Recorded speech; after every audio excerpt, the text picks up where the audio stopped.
तो आज हम लोग देखने वाले हैं बायोलॉजी का next chapter and that is nervous system, जिसको कि हिंदी में हम बोलते हैं तंत्रिका तंत्र।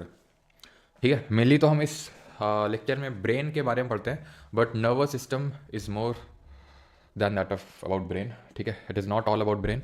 ब्रेन से भी काफ़ी ज़्यादा चीज़ें हमें पढ़नी पड़ती है नर्वस सिस्टम में। ठीक है, yes, brain is an important component of the nervous system, एक इंपॉर्टेंट हिस्सा है। ठीक है, नर्वस सिस्टम का, तंत्रिका तंत्र का। लेकिन तंत्रिका तंत्र का मतलब सिर्फ ब्रेन नहीं होता है। आज हम नर्वस सिस्टम की बात करते हैं, इसको दो पार्ट में डिवाइड करते हैं, एक तो सेंट्रल और दूसरा पेरिफेरल। केंद्रीय और परिधीय, केंद्रीय तंत्रिका तंत्र और परिधीय तंत्रिका तंत्र, सेंट्रल एंड पेरिफेरल। सेंट्रल में क्या आता है, तो पहले ये हम समझ लेते हैं सेंट्रल और पेरिफेरल में क्या आता है। सेंट्रल में आता है ब्रेन और स्पाइनल कॉर्ड, और पेरिफेरल में आती है हमारी नर्व्स। ठीक है, यहाँ पे आप देख पा रहे हैं, फिर से ऑब्जर्व करिए, ये आपका ब्रेन ग्लो किया और स्पाइनल कॉर्ड, ये सेंट्रल नर्वस सिस्टम है। इसके बाद जो ग्लो करेगा वो पेरिफेरल नर्वस सिस्टम है, दैट इज जो आपकी ये नर्व्स है। ठीक है, जो आपकी नर्व्स, ये सेंट्रल हो गया।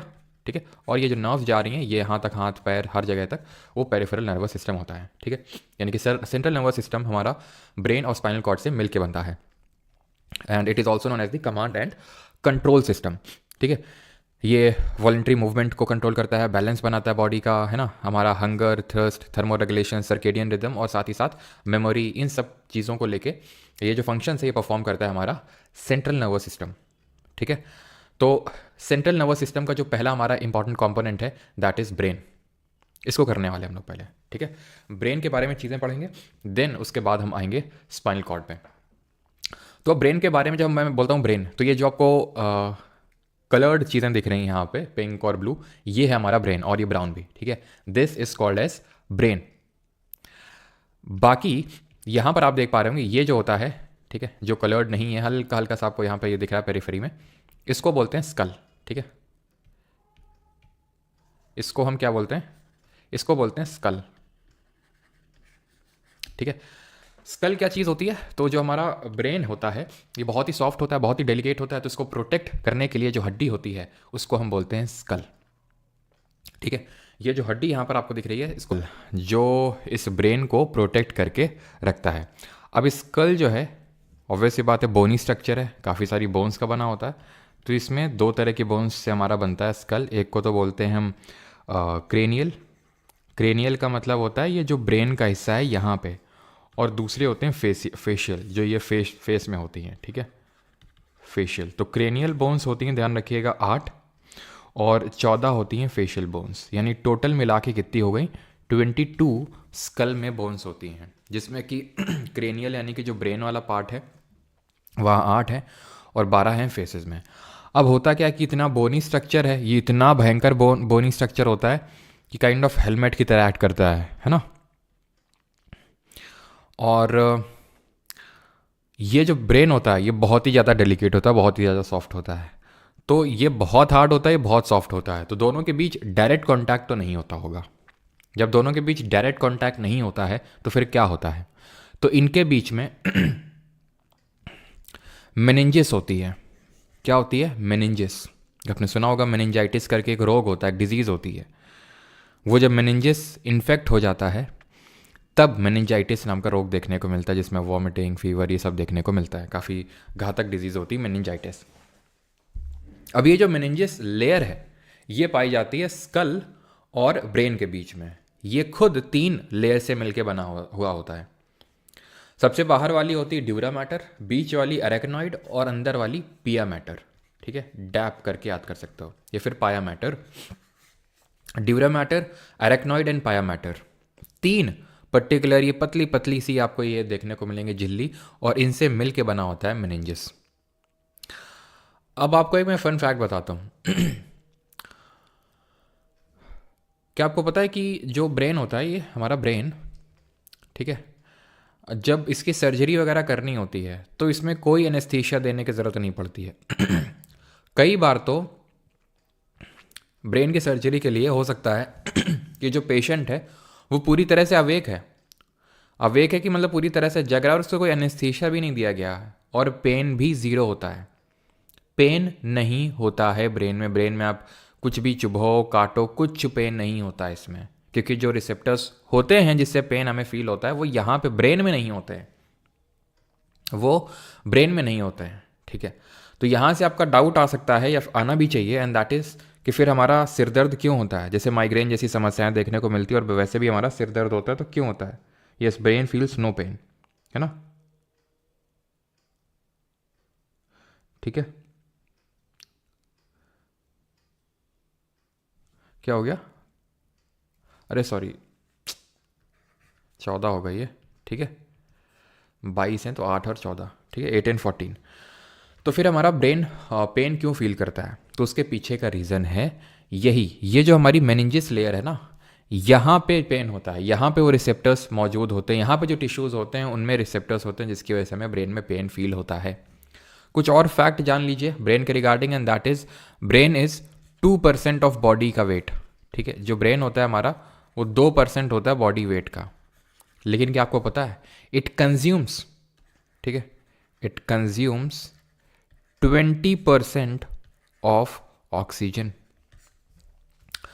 तभी अगर ऑक्सीजन की डिफिशियंसी होती है हमारे ब्रेन तो हमारे बॉडी में, तो सबसे पहले जो ऑर्गन इफेक्ट होता है इट इज़ आवर ब्रेन। तो इसीलिए बोला जाता है कि भाई ऑक्सीजनेटेड रहना चाहिए हमेशा। जैसे कि जब हम अनुलोम विलोम आज हम लोगों ने सुबह किया था, आप में से कितने लोगों ने किया था मेरे साथ हैं, जो हम लोग का सफ़र सेशन हुआ था, तो स्लाइड भी लगी होगी, देख लेना यहाँ पे, आई थिंक देख रही स्लाइड ठीक है।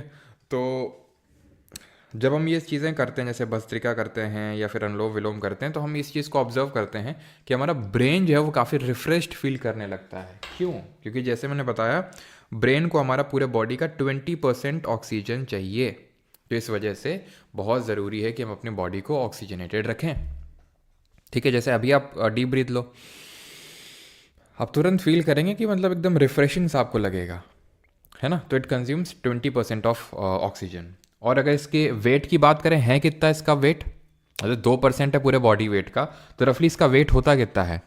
तो वेट देखो इसका मेल और फीमेल में थोड़ा सा डिफर करता है, मेल में थोड़ा सा ज़्यादा होता है, 1370 grams due to it size होता है बस ये, और 1300 ग्राम, ऐसा नहीं कुछ कम और ज़्यादा होता है, बस थोड़ा सा साइज़ का अंतर होता है।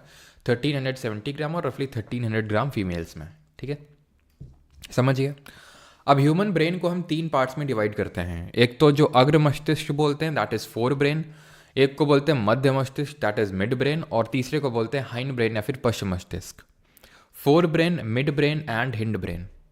फोर ब्रेन, ये पूरा जो ऑरेंज ऑरेंज आपको दिख रहा है, ये पूरा फोर ब्रेन है, ठीक है। मिड ब्रेन ये जो ग्रीनिश पार्ट है, और हिंड ब्रेन ये जो येलोइश पार्ट है नीचे का।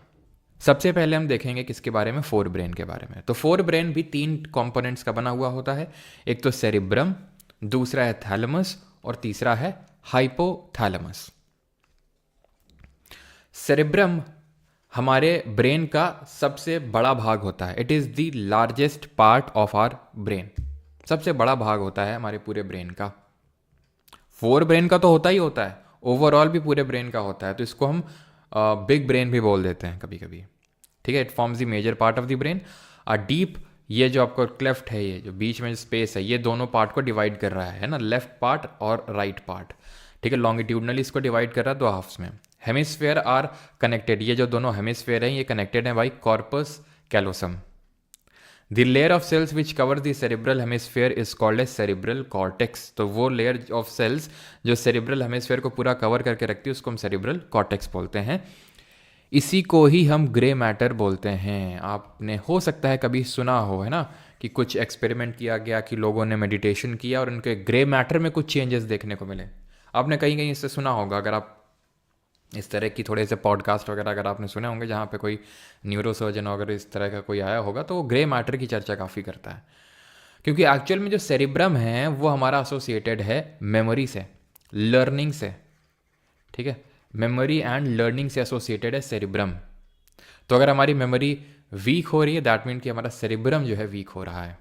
तो सेरिब्रम से क्योंकि मेमोरी रिलेटेड है, यहीं पे आपका ग्रे मैटर होता है। इसीलिए अगर जैसे मेडिटेशन वगैरह कोई परफॉर्म करते हैं तो ग्रे मैटर में हमें चेंजेस देखने को मिलते हैं। क्लियर इतनी चीज़? सेरिब्रम का फंक्शन सभी को क्लियर है कि नहीं? जल्दी से एक बार कंफर्म करेंगे।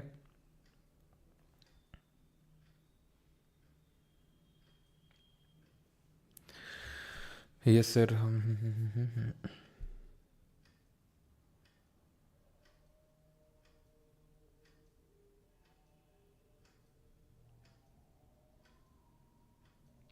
चलो, तो अब आते हैं थैलेमस पे। थैलेमस जो होता है वो सेरिब्रम के अंदर होता है। जैसे सेरिब्रम है ये बड़ा सा मोटा सा, ठीक है। अब ये मोटा सा जो हमारा ये क्या बोलते हैं ब्रेन आपको दिख रहा है सेरिब्रम, ये फैट है, ठीक है। बट एक चीज़ को ध्यान रखना, आर ब्रेन, ठीक है, ठीक है, demands half of bodies sugar energy. समझ रहे हैं आप? सुगर एनर्जी का मतलब है ग्लूकोस, ऐसे समझ लो, जो हमें कार्बोहाइड्रेट से मिलता है। तो ये भी एक कारण है कि अगर हम खाना वगैरह बहुत ज़्यादा, मतलब अगर अपनी बॉडी को ग्लूकोज डिफिशिएंट रखते हैं तो हमारा ब्रेन फंक्शन नहीं कर पाता है। बोलते हैं ना, भूखे पेट ना होए भजन। तो उसका कारण यही है कि जो हमारी पूरी एनर्जी होती है बॉडी की, ग्लूकोज एनर्जी, शुगर एनर्जी, वो उसका आधा तो सिर्फ ब्रेन ही डिमांड करता है।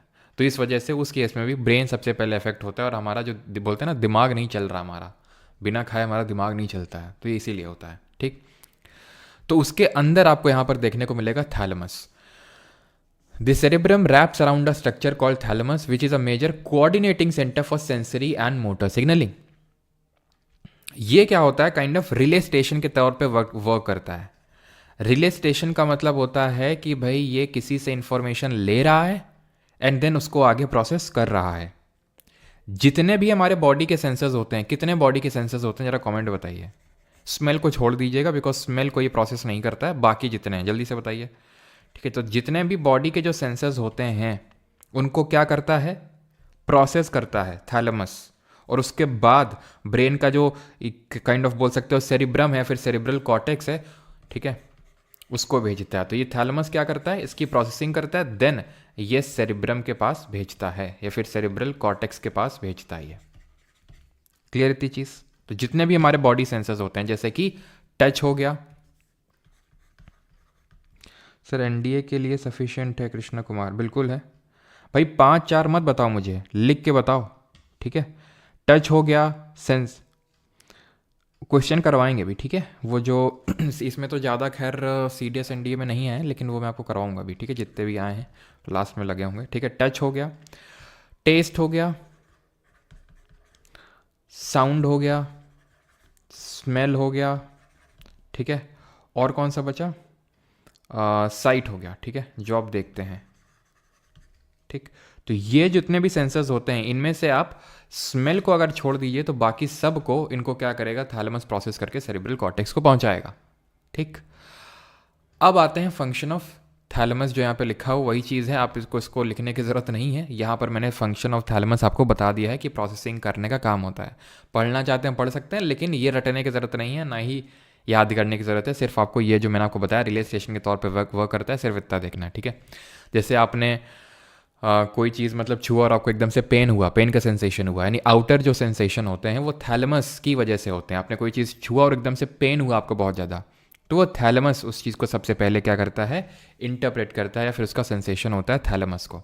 अब आते हैं हाइपोथैलेमस को, जो कि हमारा तीसरा और आखिरी कंपोनेंट है फोर ब्रेन का। Another very important part of the brain is called as hypothalamus, lies at the base of the thalamus, यानी थैलेमस के नीचे है। अब जब हमने सेरेब्रम को काट के उठाया तो नीचे देखा थैलेमस है, उसके नीचे, ठीक है, उसके नीचे क्या था, उसके नीचे आपका हाइपोथैलेमस है। The hypothalamus contains a number of centres which control body temperature, urge for eating and drinking, ठीक है। जो इंटरनल बॉडी टेम्परेचर होता है, जैसे कि जब हमें बुखार आ जाता है, जब हमें बहुत ज़्यादा जोर का फीवर आ जाता है, ठीक है, तो उस केस में हमारा हाइपोथैलेमस ही वर्क करता है, ठीक है। जब हमारे बॉडी टेम्परेचर को रेगुलेट करना होता है कि अब हम फीवर के केस में एकदम हमारा बॉडी का टेम्परेचर क्यों रेज हो जाता है, क्योंकि जो फॉरेन बैक्टीरिया वगैरह सब आ गए हैं, वायरस वगैरह, तो उनको मारने के लिए हमारा बॉडी का टेम्परेचर एकदम से बहुत ज़्यादा हो जाता है, ठीक है। तो वो कौन करता है, उसके लिए भी हाइपोथैलेमस रिस्पॉन्सिबल होता है, ठीक है। अर्ज फॉर ईटिंग, एकदम से हमें खाने की जागृति होने लगती है, फिर हमें प्यास होने लगने लगती है, तो वो सब ड्रिंकिंग, ईटिंग, ये सब हाइपोथैलेमस ही रेगुलेट करता है। It also contains several groups of neurosecretory cells which secrete hormones called hypothalamic hormones. Hormone secretion में भी इसका काम होता है। पिछले बार जो मैंने पिछले बैच में पढ़ाया था, तो उसमें साथ में मैंने हॉर्मोन्स भी करवाए थे, लेकिन यहाँ पर मैं हार्मोन साथ में नहीं करवाने वाला हूँ। जो हमारी अगली क्लास होगी वो पूरी हार्मोन और प्लांट के हार्मोन और प्लांट के जो मूवमेंट है उस पर होगी, ठीक है, अलग से वो क्लास होगी। क्लियर है चीज़, हाइपोथैलेमस का फंक्शन। अब आते हैं मिड ब्रेन पे, जो बीच का ब्रेन होता है। इसके एज सच कोई पार्ट नहीं पढ़ने, क्योंकि बहुत छोटा सा ही है, सबसे छोटा आप देख सकते हैं मिड ब्रेन है। मिड ब्रेन का काम क्या होता है? It is involved in several functions including motor control, particularly eye movement और processing of vision and hearing. Eye का जो मूवमेंट हो रहा है, कौन सा पार्ट जो हमारे कंट्रोल में नहीं है, जैसे कि हमारी आंख की जो पुतली है, क्या हमारे कंट्रोल में है कि कब वो डायलेट होगी, कब वो कॉन्ट्रैक्ट करेगी? ना। तो ये जो मूवमेंट हैं काइंड ऑफ हमारे कंट्रोल में नहीं है, इनवॉलेंट्री हैं, जैसे आई मूवमेंट हो गए और विजन और हियरिंग हो गए, ठीक है, जो आपका सुनते हैं और देखते हैं, ये सब कंट्रोल करने का काम कौन करता है? ये हमारा मिड ब्रेन ही करता है। मिड ब्रेन लोकेटेड कहाँ पे है? बिटवीन थैलेमस और हाइपोथैलेमस, जो थैलेमस हाइपोथैलेमस और पॉन्स के बीच में, जो थैलेमस और हाइपोथैलेमस है और यहाँ पे पॉन्स है, इसके बीच में आपको देखने को मिलेगा मिड ब्रेन। पॉन्स क्या है? ये एक्चुअल में हिंड ब्रेन का पार्ट है, यानी कि जो हमारा पश्चिम मस्तिष्क है, जो पीछे वाला ब्रेन है उसका पार्ट है। हिंड ब्रेन में क्या क्या होता है? पॉन्स होता है, सेरिबेलम होता है और मिडला होता है। जिस तरह से फोर ब्रेन तीन चीज़ों से मिलकर बना हुआ होता है, सेरिब्रम, थैलेमस और हाइपोथैलेमस, उसी तरह हिंड ब्रेन जो है पश्चिम मस्तिष्क को भी तीन पार्ट से मिलकर बना हुआ होता है, पॉन्स, सेरिबेलम और मिडला। पॉन्स ये मिडिल पोर्शन होता है ब्रेन स्टेम का। ब्रेन स्टेम, ये पूरी जो आप स्टेम देख पा रहे हैं, it is called as brain stem, that coordinates the face and eye movements.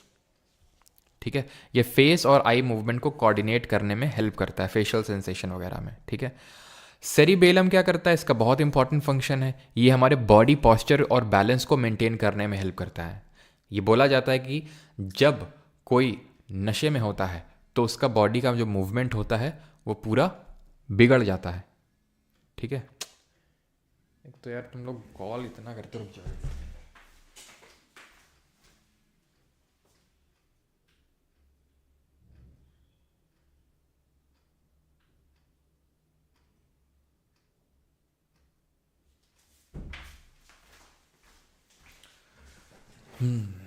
है क्या ना, वो जो तुम्हारा कॉलिंग नंबर है तो उस पर जो है कॉल्स आती रहती हैं। खैर, तो सेरिबेलम क्या होता है? सेरिबेलम उस केस में इफेक्ट हो जाता है जब कोई नशे में होता है, जब कोई बहुत ज़्यादा चढ़ा लेता है, ठीक है, अल्कोहल कंजम्पशन कर लेता है, तो उस केस में सेरिबेलम जो है वो सबसे पहले इफेक्ट होता है। इसकी वजह से ही क्या होता है कि किसी को बॉडी पॉस्चर या फिर बैलेंस मेंटेन करने में प्रॉब्लम होती है, और फिर क्या होता है इसकी वजह से? उसकी वजह से फिर सुबह वो नाली में मिलता है।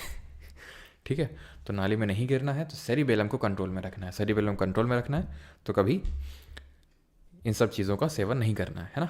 The medulla of the brain is connected to the spinal cord. अब जो मेडुला है वो किससे कनेक्टेड है? स्पाइनल कॉर्ड से कनेक्टेड है। अब मेडुला क्या है? The medulla contains centres which control respiration, heart beat और गैस्ट्रिक सेक्रेशंस। ये भी हमारे कंट्रोल में नहीं है, ये भी kind of automatic nervous system का पार्ट है। रेस्पिरेशन, जो हमारा श्वसन चल रहा है, हार्ट बीट चल रही है, ठीक है, जो डाइजेशन हो रहा है, ये सब तो अपने आप हो रहा है ना। हार्ट बीट हो गया, ये सब डाइजेशन हो गया, क्या हमारे कंट्रोल में? अब जैसे मैंने अभी थोड़ी देर पहले नाश्ता किया, ठीक है, तो मैं चाहूँ कि नहीं तुरंत एकदम से डाइजेस्ट हो जाए, नहीं होगा ना, वो अपने हिसाब से होगा, तो हमारे कंट्रोल में नहीं है। तो उसको कौन कंट्रोल कर रहा है? मेडुला ऑब्लोंगेटा, जिसको मेरू मज्जा बोलते हैं। क्लियर है यहाँ तक सभी को? ठीक है, ये थोड़े से डिफरेंट पार्ट हैं जिनको हम लोब्स ऑफ ब्रेन बोलते हैं। ये कौन सी चीज़ को कंट्रोल करते हैं, बहुत ज़्यादा तो इससे क्वेश्चन नहीं आता, लेकिन फिर भी थोड़ा देख लीजिए कि ये जो आपको फ्रंट पार्ट देखने को मिल रहा है जो ऑरेंज कलर का, ये फ्रंटल लोब है। ये क्या क्या चीज़ कंट्रोल करता है? स्मेल, स्पीच, ठीक है, कंसेंट्रेशन, क्योंकि आपका सेरिब्रम का पार्ट है तो ऑब्वियस सी बात है कंसेंट्रेशन, प्लानिंग, ये सब वो करेगा। Motor control. देन थोड़ा सा पीछे जाएंगे, इसी में पैराइटल लोब में आएंगे, पीछे वाली लोब में आएंगे, सेरिब्रम में ही, तो ये टच एंड प्रेशर को फील करेगा। ठीक है, ये टच एंड प्रेशर को। टेम्पोरल लोब में आएंगे, जो बीच में आपको देख रही है, तो ये हियरिंग को देखता है। टेम्परेरी है ना, ऐसे याद कर लो, टेम्परेरी होती है हियरिंग, कभी सुनाई देता है कभी नहीं सुनाई देता, तो टेम्पोरल लोब कंट्रोल करती है। क्लियर है? देन ऑक्सीपिटल लोब जो कंट्रोल करती है वो क्या है? आपका विजन कंट्रोल करती है, ऑक्सीपिटल लोब जो पीछे है। और सेरिबेलम तो हम देख ही चुके हैं। अब किसी को कोई डाउट होगा तो पूछ लेगा। देन इसके बाद हम आते हैं किस पे? स्पाइनल कॉर्ड पे आते हैं। ठीक है,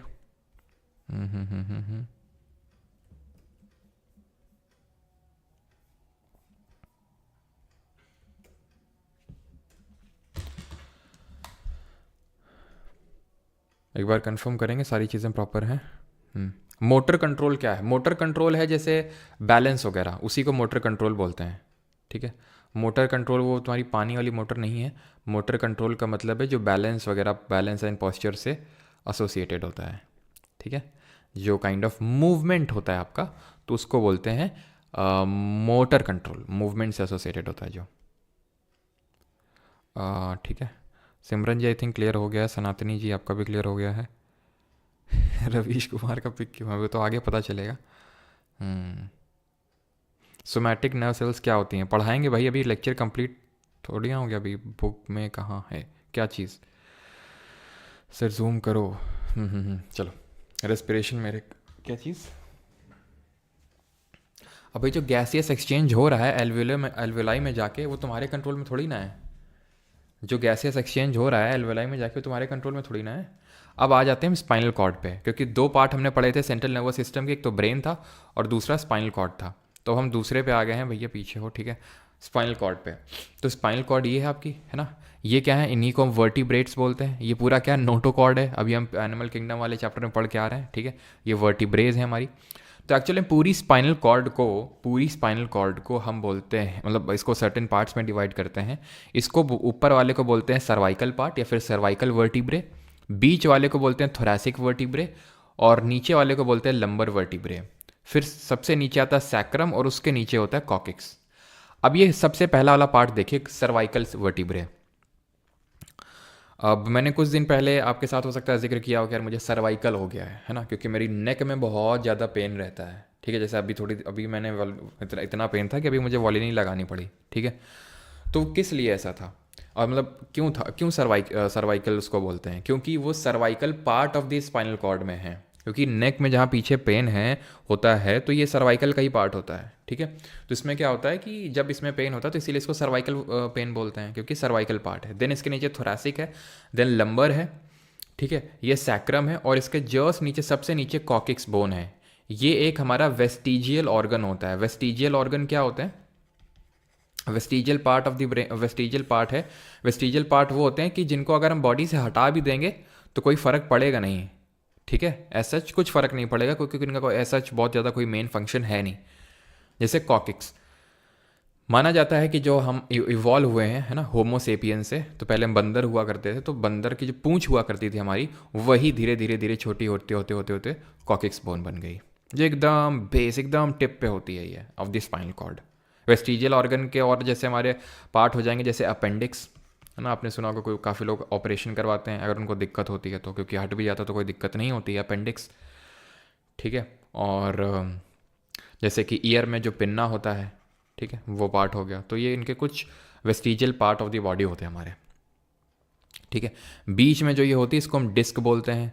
इसी की अगर बल्जिंग हो जाती है तो डिफरेंट तरह की हमें डिजीज़ देखने को मिलती है। जैसे आपने सुना होगा साइटिका, आपके घर में हो सकता है, हो किसी को, या फिर आपने सुना हो कि भाई साइटिका है, खासकर अडल्ट को होती है आफ्टर द एज ऑफ 45 और 50, जहाँ पे होता ये है कि आपका पूरा, मतलब कमर से लेके पूरा नीचे पैर तक दर्द करता है। अब नीचे पैर तक क्यों दर्द करता है वो हमें बताएगा पेरिफेरल नर्वस सिस्टम। क्यों दर्द करता है, क्योंकि पेरिफेरल जो नर्वस सिस्टम होता है, पेरिफेरल का मतलब होता है ये जो स्पाइनल कॉर्ड है और उससे जितनी भी ये नसें जा रही हैं, ठीक है, जितने भी नर्व्स जा रही हैं, ये क्या करती हैं, ये उस पेन को यहाँ से, क्योंकि यहाँ पर बल्जिंग हो गई है, तो उस पेन को यहाँ से कहाँ, यहाँ तक ट्रैवल करवाती हैं, हाथ तक, पैर तक। यूजुअली वो जो साइटिका होता है वो कमर से, क्योंकि वो नीचे वाली जो नर्व्स होती हैं उसको अफेक्ट करता है। तो जब आई थिंक L3 या L4 जो हमारा यहाँ पर होता है, L3 और L4, ठीक है, lumbar vertebrae L3 and L4, तो यहाँ पर जब बल्जिंग होती है तो वो आपका पैर तक जाता है नर्व्स, तो पैर तक वो पेन ट्रैवल करता है। क्यों ट्रैवल करता है, नर्व्स के थ्रू ट्रैवल करता है। जैसे कि अगर मैं आपको बताऊं सर, हाँ वो यही होता है आपका L1 L2 जो लिखा हुआ है, ये L1 L2, ठीक है, ये L1 है, देन ये L2 है, L3 L4, तो ये लंबर वर्टिब्रे होते हैं आपके ये। यस, ठीक है,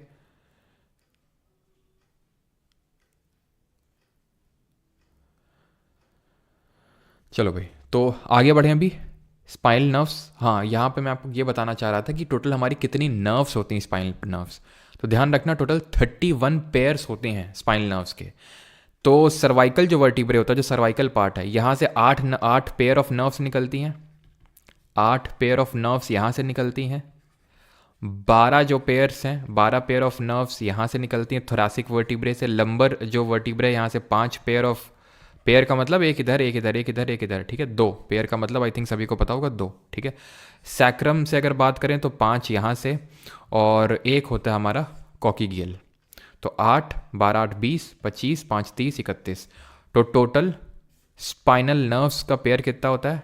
स्पाइनल नर्व्स पेयर्स कितने होते हैं? टोटल 31 होते हैं, 31 पेयर्स होते हैं, ठीक है, जो कि इंफॉर्मेशन को ट्रैवल करवाती हैं फ्रॉम या तो different parts of the organ to the brain, या फिर ब्रेन से लेकर हमारे टू द डिफरेंट ऑर्गन। जैसे कि जब मैं बोलता हूँ साइटिका का प्रॉब्लम है, तो साइटिका में क्या हो रहा है कि हमारे स्पाइनल कॉर्ड में जो डिस्क की बल्जिंग हो गई है, वो पेन ट्रैवल करके जा रहा है पैर तक, ठीक है। तो अभी वो चलो मैं आपको समझाता हूँ, लेकिन सबसे पहले तो ये बात है कि एक सेकेंड रुकिएगा।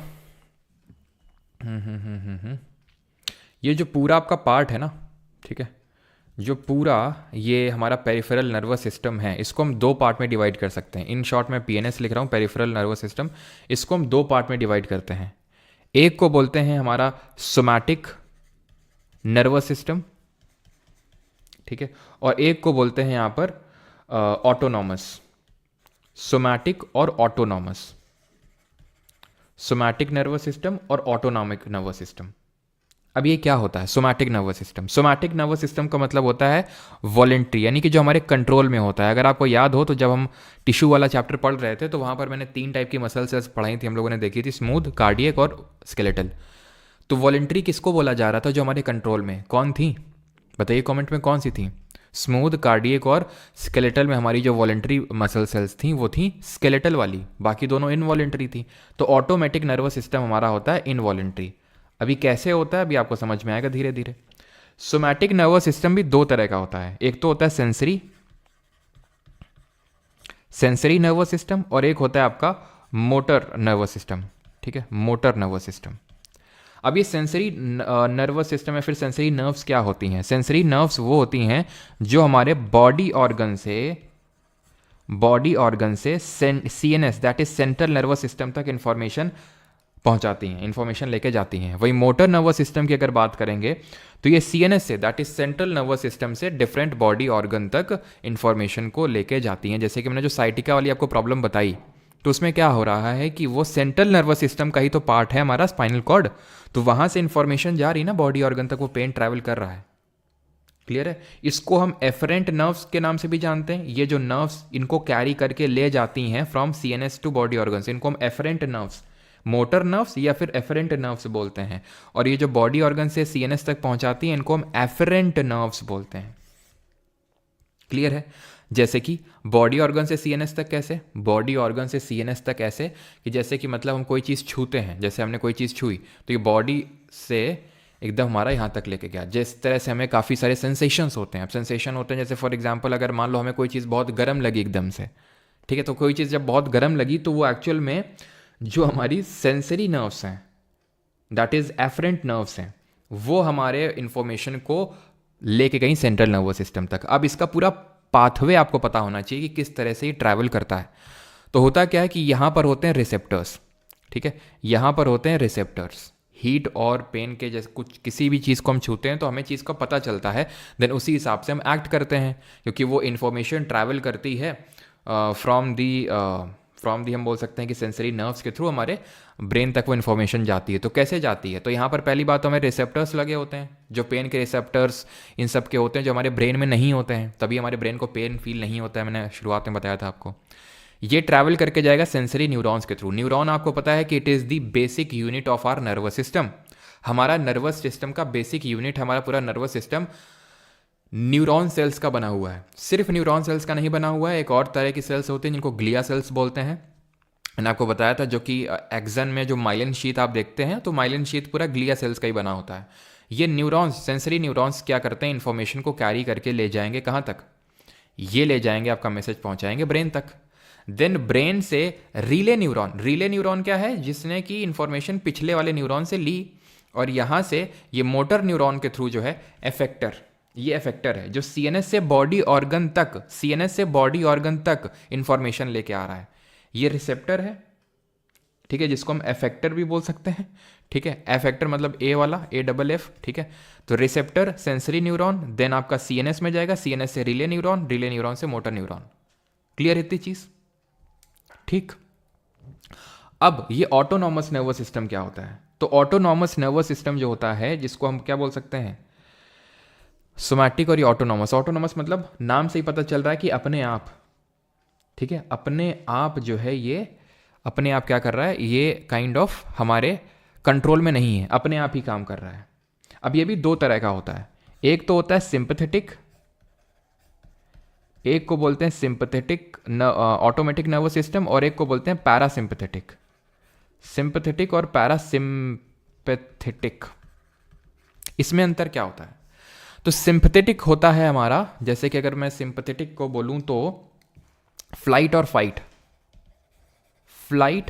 और फाइट वाली जब सिचुएशन आती है, कैसी सिचुएशन, जैसे कि रवि शास्त्री जी इस पिक्चर में जो बताने की कोशिश कर रहे हैं कि कुछ कुछ सिचुएशन होती हैं ऐसी, है ना, कि एकदम बोल सकते हैं कि डर का माहौल, ठीक है। तो जब इस तरह का डर का माहौल होता है तो आपका क्या होता है कि एकदम या तो फ्लाइट, या तो भागो, या तो लड़ो।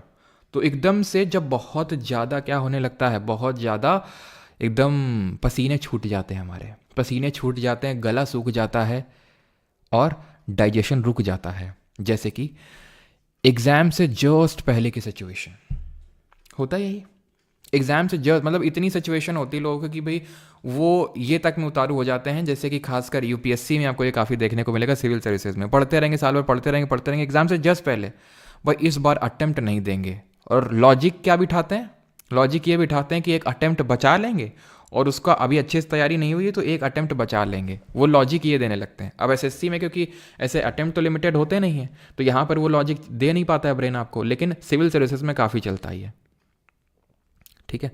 सिविल सर्विसेज में काफ़ी ये चीज़ चलती है, ठीक है, कि भाई अभी अटेम्प्ट बचा लेते हैं। तो ये सिचुएशन हो जाती है कि जब आपका एकदम गला सूख जाता है, आपका एकदम, है ना, पसीने छूट जाते हैं, आपका डाइजेशन वीक हो जाता है। क्यों डाइजेशन वीक हो जाता है? क्योंकि सारा ब्लड तो आपका बाकी ऑर्गन्स में चला गया है, हार्ट में, हार्ट की तरफ मतलब वो जा रहा है, तो वो जो आपका डाइजेस्टिव सिस्टम है उस तक पूरा ज़्यादा ब्लड का सप्लाई नहीं हो पा रहा है, क्योंकि आपको फाइट या फ्लाइट करना है। तो अभी डाइजेशन का काइंड ऑफ हम बोल सकते हैं सिचुएशन नहीं है, खाना तो बाद में पच जाएगा, मेन चीज़ क्या, अभी लड़ाई करनी है, फिर भागना है। तो पूरा जो हमारा ब्लड है वो बाकी ऑर्गन्स तक चला जाता है, और यहाँ पर जो डाइजेस्टिव सिस्टम है उसको काफ़ी कम मतलब खाना मिलता है। तभी आपने देखा होगा कि भूख नहीं लगती एकदम से, है ना।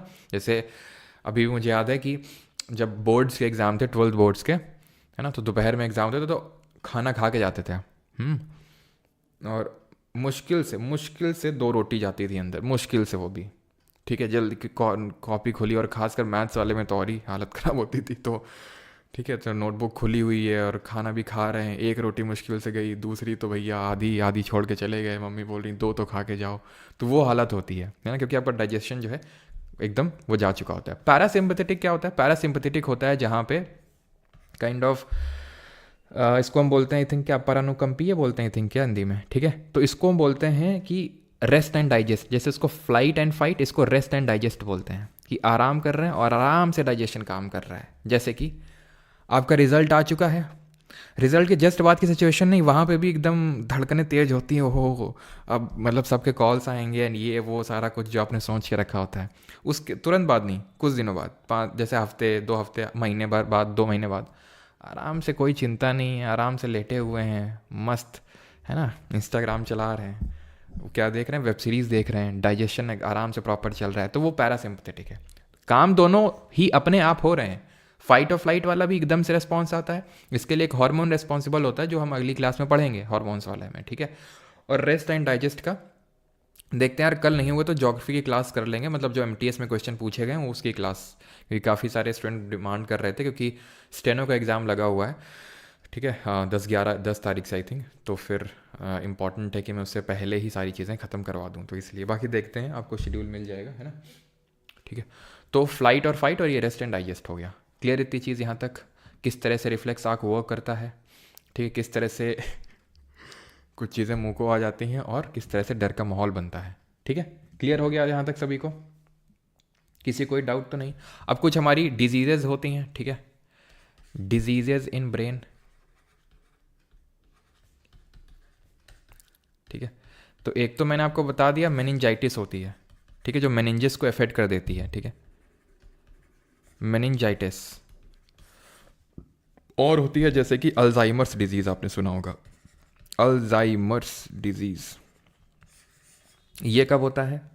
तो अल्जाइमर जो है ये डीजेनरेटिव ब्रेन डिसऑर्डर है। डीजेनरेटिव का मतलब है कोई आपका एक्सीडेंट नहीं हुआ है इस तरह से, वो धीरे धीरे धीरे विद एज कुछ लोगों का ब्रेन जो है डीजेनरेट करना स्टार्ट कर देता है। डीजेनरेटिव इसको बोलते हैं, ब्रेन डिसऑर्डर। अपनी कैपेसिटीज़ खोना शुरू कर देता है, मतलब अपनी वही कैपेसिटीज़ जो है खोना शुरू कर देता है जो ब्रेन होता है, ठीक है। तो ब्रेन रिच फूड खाने चाहिए, इसीलिए हमें क्या आते हैं ब्रेन रिच फूड में, बताएंगे कमेंट में। तो डीजेनरेटिव ब्रेन डिसऑर्डर की वजह से ही हमें क्या होने लगता है, डिमेंशिया होने लगता है। डिमेंशिया क्या होता है? Dementia is loss of memory, समझ रहे हैं आप? तो डिमेंशिया एक स्टेट है, डिजीज नहीं बोल सकते हैं। डिजीज तो अल्जाइमर है जिसकी वजह से डिमेंशिया होने के चांसेस रहते हैं, that is loss of memory. अच्छा, आपने सुना होगा अमनीशिया भी लॉस ऑफ मेमोरी होता है।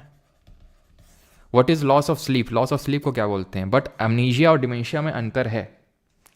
अमनीशिया तब होता है जब ब्रेन में कोई इंजरी हो जाती है, ठीक है। अमनीशिया भी आपका यही होता है, मतलब kind of loss of memory, और बाकी जो हमारे मोटर सेंसेस हैं वो काम करना बंद कर देते हैं, but it is due to injury.